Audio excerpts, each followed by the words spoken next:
Okay, so guys, आज का जो हमारा लेक्चर है स्टूडेंट्स, इसके अंदर हम ADO.NET क्या होता है उसके रिगार्डिंग इंफॉर्मेशन देख रहे हैं कि what do mean by ADO.NET। तो उसमें मैं दो चीज़ें पहले आपको समझाने की कोशिश कर रहा हूँ। पहला होता है फ्रंट एंड एंड दूसरा होता है बैक एंड।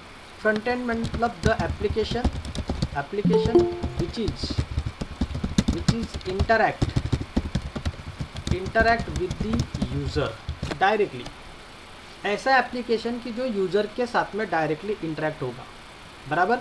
जैसे आप C# हो, आपका जावा प्रोग्रामिंग हो, C++ प्रोग्रामिंग हो, ASP हो, ASP.NET हो, ओके, PHP हो, तो ये जो सारे एप्लीकेशन है आपके, वो यूज़र के साथ इंटरेक्ट होते हैं।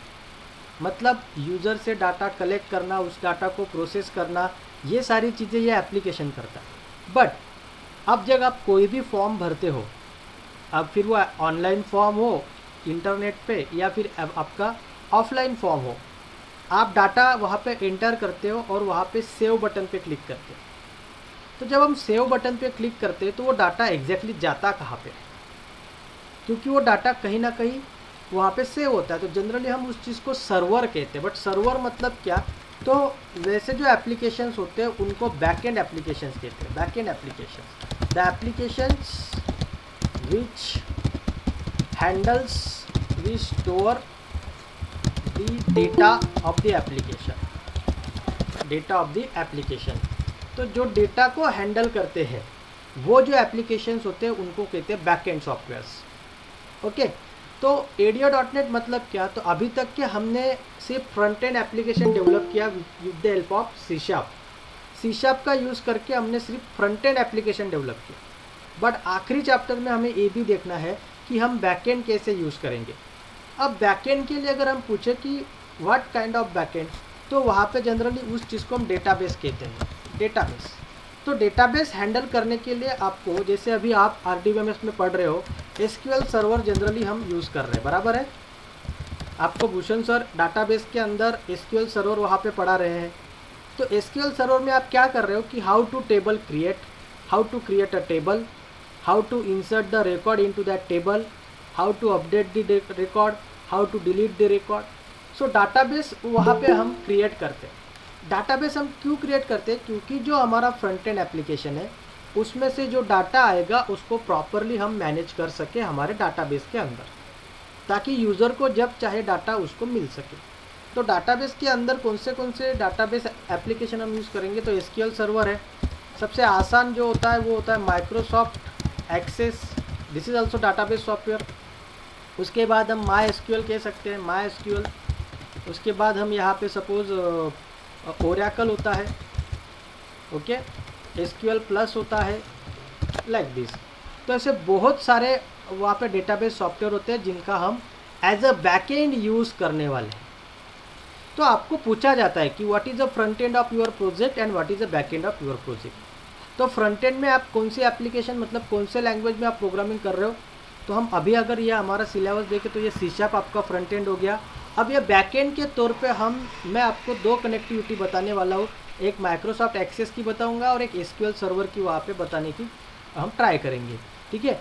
बट अभी हमें सिलेबस के अंदर सिर्फ डिसकनेक्टेड आर्किटेक्चर है। तो before proceeding connected architecture and disconnected architecture मैं आपको समझाता हूँ। अब यहाँ पे देखो, ये हो गए डाटाबेसेस। तो इसमें से कोई भी एक डाटाबेस हम यूज़ करने वाले हैं। Now what is disconnected architecture and what is architecture. तो डाटा, ये जो ADO.NET है, ये ADO.NET एक्चुअली है क्या। ADO.NET का लॉन्ग फॉर्म है एक्टिवेस डाटाबेस ऑब्जेक्ट, ओके। ये उसका ADO.NET का long form. And this component is a .NET framework component. This component is a .NET framework component, okay. ये .NET फ्रेमवर्क कंपोनेंट जो है ये हमें किस चीज़ के लिए काम आता है, कंपोनेंट, ओके। तो अब देखिए, हमारा जो एप्लीकेशन है जिसमें हम फ्रंट एंड एप्लीकेशन कहते हैं, वो फ्रंट एंड एप्लीकेशन को ADO.NET का यूज़ करके हम हमारे बैक एंड एप्लीकेशन के साथ में कनेक्ट करेंगे, मतलब डाटाबेस के साथ में कनेक्ट करेंगे, डाटाबेस। तो हमारा फ्रंट एंड एप्लीकेशन और हमारा मतलब हमारा फॉर्म, हमारे फॉर्म के और डाटाबेस के बीच में ADO.NET होता है, जो हमें यूज़ करना है इन दोनों के बीच में कनेक्शन एस्टेब्लिश करने के लिए। तो हम कनेक्शन एस्टेब्लिश क्यों करते हैं? So generally ADO dot net is use to create a connection between front end and back end, या फिर हमारा फॉर्म जो रहेगा एप्लीकेशन वो front end application, front end and back end application. Okay, connection create करना, फिर डेटा सेव करना, retrieve करना, अपडेट करना, डिलीट करना, ये सारी चीज़ें परफॉर्म करने के लिए हमें ADO.NET हेल्प करने वाला है इन .NET ओनली, क्योंकि ये .NET फ्रेमवर्क का कंपोनेंट है। अगर हम दूसरे लैंग्वेजेस की बात करें तो there are different options are available, but फिलहाल हम .NET की बात कर रहे हैं तो .NEट ने उसका सेपरेट कंपोनेंट हमें प्रोवाइड किया है to establish connection between front end application and database application. Okay, तो मैंने अभी आपको बताया कि what kind of front application use and what kind of database application use. तो इन दोनों के बीच में अगर हमें कनेक्शन एस्टेब्लिश करना है ताकि हम हमारा डाटा सेव कर सके, रिट्राइव कर सके, अपडेट कर सके, डिलीट कर सके, तो इन सब चीज़ों के लिए वहाँ पे ADO.NET नाम का कंपोनेंट हमें वहाँ पे प्रोवाइड किया गया है। अब ये ADO.NEट में कौन से और कंपोनेंट है और किस तरीके से हम काम करेंगे, तो ADO dot net provides two types of connection. ADO dot net provides two type of connections. Okay, generally दो टाइप से वो कनेक्शन हमें देता है। First one connected architecture. ये कनेक्टेड आर्किटेक्चर क्या होगा मैं आपको बताता हूँ अभी, कनेक्टेड आर्किटेक्चर, और दूसरा होता है डिसकनेक्टेड आर्किटेक्चर। ओके, अभी देखिए इन दोनों के नाम में ही उसका मतलब है कि एक्चुअली ये किस तरीके से काम करेंगे। सो connected architecture and disconnected architecture. अब कनेक्टेड आर्किटेक्चर मतलब क्या, यहाँ पे आपको कंपल्सरी अभी देखिए ये आपका मशीन है सपोज, सो हम यहाँ पे कहेंगे क्लाइंट मशीन, इसको हम क्लाइंट मशीन कहते हैं, क्लाइंट मशीन, या फिर इसको हम कहेंगे लोकल मशीन, जहाँ पे हमारा एप्लीकेशन लोड है। और दूसरा जो होता है ना वो होता है फिजिकल डाटाबेस। फिजिकल डाटाबेस, ये जो डाटाबेस है ये सर्वर पे हो सकता है ना, ज़रूरी नहीं कि ये लोकल मशीन पे ही होगा। ये जो अपने जो बैकएंड सॉफ्टवेयर होते हैं उनका खुद का एक सर्वर होता है, उसके ऊपर ये फिजिकल डाटाबेस हमारा स्टोर होता है। फिर क्लाइंट मशीन डायरेक्टली कनेक्ट होता है फिजिकल डाटाबेस के साथ, डायरेक्टली कनेक्टेड, मतलब हर बार जब आपको डाटा रिट्राइव करना है, डाटा सेव करना है, डाटा अपडेट करना है, डाटा डिलीट करना है, तो first of all you have to establish connection with your physical database, then and only then you can access this data from your physical database। Okay, तो सबसे पहले आपको कनेक्शन एस्टेब्लिश करना पड़ेगा। जैसे एक सिंपल एग्जांपल आपको बताता हूँ, जब आप फ़ोन कॉल करते हो तो फ़ोन कॉल पे बात करने के लिए सबसे पहले आपका फ़ोन कॉल वहाँ पे कनेक्ट होना ज़रूरी है। अगर फ़ोन कॉल कनेक्ट नहीं हुआ तो फिर वहाँ पे वो जो बात हम करते हैं वो बात हमारी पर्टिकुलर जो हमारा रिसीवर है उसके पास नहीं पहुँचती। तो you have to establish a connection first and each and every time.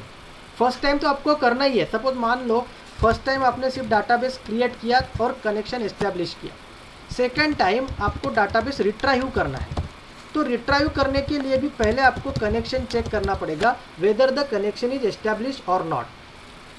तो हर बार कनेक्टेड आर्किटेक्चर की हम बात कर रहे हैं, तो हर बार आपको आपके डेटाबेस के साथ में आपका क्लाइंट मशीन का कनेक्शन कंपल्सरी आपको एस्टेब्लिश करना पड़ेगा। Okay, what is the drawback of connected architecture? यही है कि हर बार आपको वहाँ पे फिजिकल डेटा के साथ में कनेक्टिविटी परफॉर्म करनी पड़ेगी, बट फिर जो भी चेंजेस हमारे हो रहे हैं डायरेक्टली हमारा जो संपर्क आता है वो डायरेक्टली फिजिकल डाटाबेस के साथ आ रहा है, कनेक्शन जो डायरेक्टली फिजिकल डाटाबेस के साथ आ रहा है, तो आपको यहाँ पे डायरेक्टली जो भी अपडेट डिलीट होगा वो डायरेक्टली आपके फिजिकल डाटाबेस में होगा, जो ओरिजिनल डाटाबेस आपका होगा। So that is called as connected architecture. So connected architecture के साथ में कनेक्ट करने के लिए आपको अलग अलग डेटा प्रोवाइडर दिए जाते हैं। अभी जैसे अगर आपको आपके मोबाइल पे इंटरनेट चलाना है तो वहाँ पे बहुत सारे इंटरनेट प्रोवाइडर्स होते हैं, इंटरनेट सर्विस प्रोवाइडर जिसको हम कहते हैं, बराबर है। तो इंटरनेट सर्विस प्रोवाइडर, अभी देखिए आपके मोबाइल में जिस कंपनी का सिम कार्ड है वो उस कंपनी को हम इंटरनेट सर्विस प्रोवाइडर कहते हैं। फॉर एग्जांपल अगर हम बात करें स्काईनेट का एक जो सर्विस प्रोवाइडर होता है, एयरटेल एक है, Vodafone, idea, every kind of ये जो सिम कंपनीज है उनका खुद का इंटरनेट सर्विस प्रोवाइडर होता है जिसके जरिए वो हमारे डिवाइस पे इंटरनेट सर्विस प्रोवाइड करते हैं। सेम काइंड ऑफ जब आपको आपके फ्रंट एंड एप्लीकेशन को बैक एंड के साथ में कनेक्ट करना है तो वहाँ पे डेटा प्रोवाइडर आपको यूज़ करने पड़ेंगे। So without data provider you cannot establish the connection between client machine and your physical database. So you need to data provider. अब ये डाटा प्रोवाइडर कौन से हैं ये हम आगे वन बाय वन वहाँ पे उनको पढ़ने वाले, but you need to data provider. Okay, data provider आपको दोनों आर्किटेक्चर में लगेंगे, either it is connected architecture और disconnected architecture, but data provider is required in a both architecture. Now what is disconnected architecture कि जिसके ऊपर हमें programme देखना है। अब डिसकनेक्टेड आर्किटेक्चर क्या होता है? डिसकनेक्टेड आर्किटेक्चर के अंदर जो हमारा क्लाइंट मशीन होता है, क्लाइंट मशीन फर्स्ट टाइम आपके फिजिकल डाटाबेस के साथ कनेक्शन एस्टेब्लिश करता है, फिजिकल डाटाबेस के साथ कनेक्शन एस्टेब्लिश करता है। और वो कनेक्शन एस्टेब्लिश करने के बाद यहाँ पे बीच में डाटा सेट करके एक ऑप्शन आता है। डाटा सेट मतलब बीच में डाटा सेट आता है। ये डाटा सेट यहाँ पे नहीं होता है, डाटा सेट यहाँ पे आता है। ये डाटा सेट यहाँ पे क्या काम करता है? So data set is nothing but a virtual database of your physical database. ये डाटा सेट आपके फिजिकल डाटाबेस का एक कॉपी होता है। ये कॉपी बनाया जाता है और ये कॉपी कहाँ पे स्टोर होता है? क्लाइंट मशीन पे स्टोर होता है। मतलब आपको करना क्या है कि हर बार आपके फिजिकल डाटाबेस के साथ में आपको कनेक्टिविटी एस्टेब्लिश नहीं करनी है। सिर्फ एक बार फर्स्ट टाइम आपको कनेक्शन एस्टेब्लिश करना है।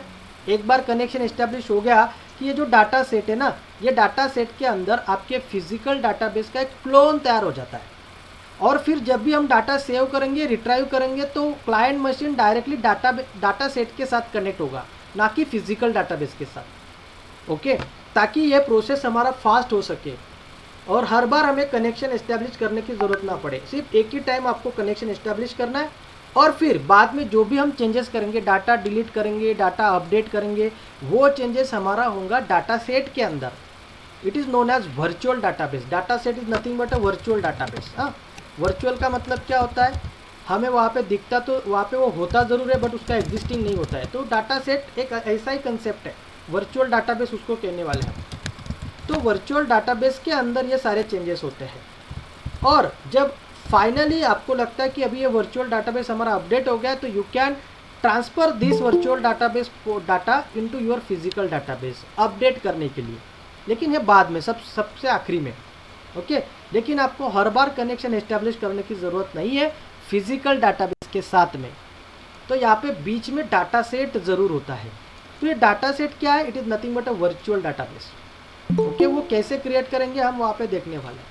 तो इस तरीके से ADIO.NET दो टाइप्स के कनेक्शन आपको प्रोवाइड करता है, connected architecture and disconnected architecture. Okay, but अगर सिक्योरिटी की बात हम करेंगे तो connected architecture is always best, क्योंकि डायरेक्टली फिजिकल डाटाबेस के साथ कनेक्ट होता है और हर बार डाटा आपका जो है वहाँ पे चेंज होते रहता है। वर्चुअल डाटाबेस में प्रॉब्लम क्या होगा? अगर आपने वर्चुअल डाटाबेस में कुछ चेंजेस कर दिए और अगर वो फिजिकल डाटाबेस में नहीं हुए तो दोनों में डिफरेंसेस आ जाएंगे। फिजिकल डाटाबेस में कुछ और डाटा दिखेगा, वर्चुअल में कुछ और दिखेगा, क्योंकि पहली बार कनेक्शन एस्टेब्लिश करने के बाद जो भी आप चेंजेस करने वाले वो सिर्फ वर्चुअल डाटाबेस में होंगे, फिजिकल डाटाबेस में नहीं होंगे। So this is a connected architecture and disconnected architecture. Clear है कंसेप्ट सबको अभी? Any confusion? Any confusion connected architecture and disconnected architecture?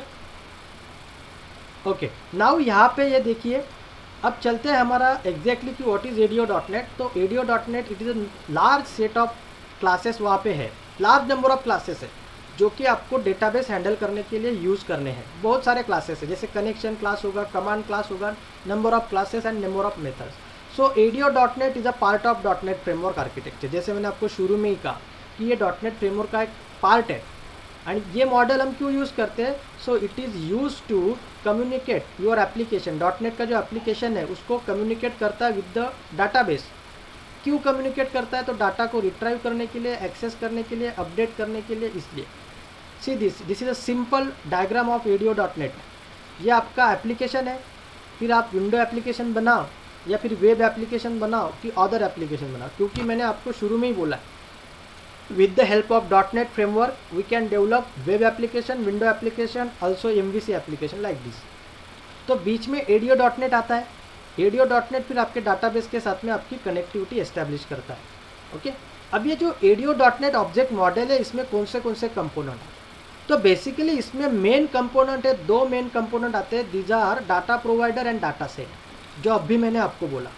So ADO.NET object model consists of two fundamental components. First one data provider and second one data set. तो अभी data provider and data set किस तरीके से काम करते हैं? See this, ये है आपका डेटा प्रोवाइडर, ये मेन कंपोनेंट है, और ये दूसरा आपका डेटा सेट. डेटा प्रोवाइडर के अंदर 4 कंपोनेंट होते हैं. कनेक्शन, 4 ऑब्जेक्ट होते हैं उसके अंदर. Connection, command, data reader and data store. So these are connection, command and data adapter actually. So these are 4 object. See this data provider. Okay, उसके अंदर ये 4 ऑब्जेक्ट होते हैं. Connection, command, data reader and data adapter. So there are 4 types of objects, 4 types of components of the data provider. अभी पहले data provider किस तरीके से काम करता है वो ऑब्जेक्ट मॉडल में हम देखते हैं. सी this is your data provider. अब डेटा प्रोवाइडर या तो डायरेक्टली आपका डाटा स्टोरेज के साथ में काम करेगा या फिर डाटा सेट के साथ काम करेगा. जैसे मैंने शुरू में आपको बोला, अगर वो डाटा सेट के साथ काम कर रहा है तो डाटा सेट के अंदर सी दिस आपका पूरा का पूरा जो डाटा टेबल है वो यहाँ पे कॉपी हो जाता है. फिर जिसमें अंदर टेबल आते हैं, रोज आते हैं, कॉलम्स आते हैं, अलग अलग कंस्ट्रेंट्स वहाँ पे आ सकते हैं. ओके, बट अगर आपको डायरेक्टली डाटा के साथ कनेक्शन करना है then you can use connection object, command object like this, data reader object and data adapter object. So there are 4 objects are use. Okay, so data adapter आपको कब use करना है? जब आपको सिलेक्ट कमांड करनी है, इंसर्ट कमांड करनी है. तो ये जब कनेक्शन आर्किटेक्चर में आपको बताऊंगा, कनेक्टेड आर्किटेक्चर, तो ये सारी चीज़ें आपको वहाँ पे क्लियर हो जाएंगी कि कौन सा ऑब्जेक्ट हमें किस चीज़ के लिए वहाँ पे यूज़ करना है. Okay, so basically this is a object model. ADO.NET का ऑब्जेक्ट मॉडल है. तो मेन दो कंपोनेंट आपको याद रखना है, data provider and data set. और डेटा प्रोवाइडर के अंदर फिर 4 ऑब्जेक्ट आपको याद रखना है, connection, command and data reader and data adapter. Now see this one by one. अभी डाटा प्रोवाइडर क्या होता है वो देखते हैं पहले. What is a data provider? अब डेटा प्रोवाइडर जैसे मैंने आपको बोला कि आपको आपके एप्लीकेशन को डाटाबेस में कनेक्ट करने के लिए एक special kind of data provider लगता है. तो पहला एक डेटा प्रोवाइडर होता है SQL सर्वर. अगर आपका डाटाबेस SQL सर्वर है तो आपको वहाँ पे SQL सर्वर का एक खुद का एक डेटा प्रोवाइडर वहाँ पे यूज़ करना है. ओके, उसका एक खुद का डेटा प्रोवाइडर वहाँ पे होता है, जो मैं आपको यहाँ पे दिखा देता हूँ. डेटा प्रोवाइडर, उसका नाम. Okay, see this different types of data providers. See this यहाँ पे पहले data provider, SQL data provider जो है, SQL सर्वर डेटा प्रोवाइडर है. ओके, वो कौन से पैकेज में है, कौन से नेम पेज में है? तो आपको उसके लिए फिर पैकेज लगेगा system.data.sql client. अगर आप OLEDB जो कि माइक्रोसॉफ्ट एक्सेस के लिए यूज़ होगा, तो ये OLEDB डाटा प्रोवाइडर है. उसका लॉन्ग फॉर्म है object linking embedded database. Object linking embedded मतलब ये इस तरीके का कनेक्शन इस्टेब्लिश करेगा. तो OLEDB डाटा प्रोवाइडर यहाँ पे आपको लगेगा, ये माइक्रोसॉफ्ट का है. उसके बाद एक ODBC है. ODBC डाटा प्रोवाइडर है. ये जो ODBC डाटा प्रोवाइडर है ये जनरली वहाँ पे ओरेकल के लिए यूज़ होता है, या फिर आप माइक्रोसॉफ्ट एक्सेस भी इसमें कनेक्ट कर सकते हो. ओके, उसके बाद ओरेकल का खुद का भी एक डाटा प्रोवाइडर है जिसमें हम ओरेकल डाटा प्रोवाइडर यूज़ करते हैं. ओके, तो ऐसे बहुत सारे डाटा प्रोवाइडर वहाँ पे आपको दिए गए. मेनली ये 4 डेटा प्रोवाइडर हम वहाँ पे यूज़ करने वाले हैं. SQL server, OLEDB provider, ODBC provider and data Oracle provider. So there are 4 types of data providers are available. So SQL server, OLEDB, ODBC and Oracle. कब आपको कौन सा यूज़ करना है? अगर आपको आपका डाटाबेस SQL सर्वर है तो आपको ये SQL सर्वर नाम का डाटा प्रोवाइडर वहाँ पे यूज़ करना है. अगर आप माइक्रोसॉफ्ट एक्सेस यूज़ कर रहे हो तो you can use OLEDB. also you can use ODBC is separate for also particular जो आपका डाटाबेस है माइक्रोसॉफ्ट एक्सेस के अंदर भी हम उसको यूज़ कर सकते हैं. और ओरेकल के लिए भी सेपरेटली उसका डाटा प्रोवाइडर है. अब ये जो डाटा प्रोवाइडर होते हैं उसके अंदर हर एक के अंदर 4 कंपोनेंट है. कनेक्शन, क्योंकि आपको सबसे पहले तो आपके डाटाबेस के साथ में कनेक्शन इस्टेब्लिश करना है, तो आपको पहले कनेक्शन ऑब्जेक्ट लगेगा. कनेक्शन का ऑब्जेक्ट आपको क्रिएट करना है ताकि आप आपके डाटाबेस के साथ में कनेक्शन इस्टेब्लिश कर सकें. वंस यू एस्टेब्लिश कनेक्शन, फिर आपको कमांड ऑब्जेक्ट लगेगा. फिर ये कमांड ऑब्जेक्ट क्या करता है कि आपको जो भी क्वेरी वहाँ पे रन करनी है, फॉर एग्जांपल अगर आपको डाटा इंसर्ट करना है तो आपको कमांड ऑब्जेक्ट के जरिए ये क्वेरी फायर करना पड़ेगा. अगर आपको डाटा अपडेट करना है, डिलीट करना है, तो हर चीज़ के लिए आपको कमांड है। अगर आपको डाटा सिर्फ रीड करना है, रीड ओनली फॉर्मेट में रीड करना है, तो आपको डेटा रीडर लगेगा।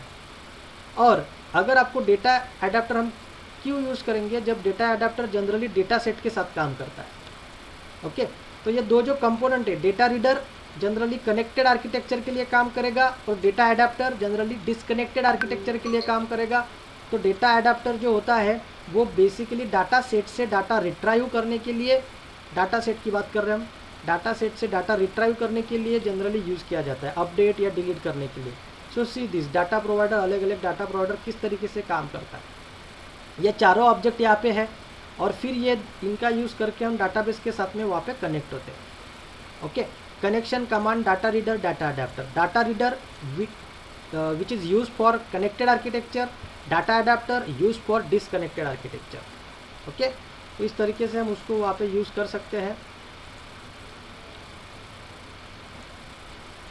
ओके, नाउ यहाँ पे देखिए हम वन बाय वगैरह उसकी बात करें कि what is exactly data provider.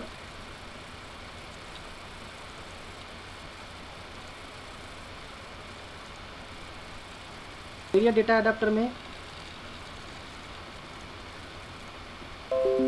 C this is data provider की बात करें। डेटा प्रोवाइडर में कुछ क्वेरीज है। सो डेटा प्रोवाइडर कौन से डेटा प्रोवाइडर होते हैं और डेटा प्रोवाइडर के कौन से चार कंपोनेंट इंपॉर्टेंट है उसके ऊपर ध्यान दो। देखिए पहले ADO.NET के दो component, first one data provider and second one data set. तो डेटा प्रोवाइडर हम देख रहे थे। सो डेटा प्रोवाइडर के अंदर चार कंपोनेंट होते हैं अलग अलग। पहले तो डेटा प्रोवाइडर कौन से उसके ऊपर ध्यान दो, और हर एक में ये चार कंपोनेंट हम क्यों यूज़ करेंगे, चार ऑब्जेक्ट हम क्यों यूज़ करेंगे। तो connection object which is use to establish connection with the data source, command object to execute a command against the data source, insert करना है तो डिलीट करना है तो जो क्वेरी आप लिखते हो, insert into table name and values like this. Data reader, अगर आपको डाटा रिट्राइव करना है, सिलेक्ट स्टार फ्रॉम। ओके, और अगर आपको डेटा एडाप्टर जो आपका डेटा सेट के साथ में कनेक्शन करने के लिए काम आता है, सो डेटा सेट। तो ये हो गया आपके डेटा अलग अलग जो ऑब्जेक्ट है डेटा प्रोवाइडर के चार कंपोनेंट। नाउ हम बात कर रहे हैं अभी डेटा सेट की।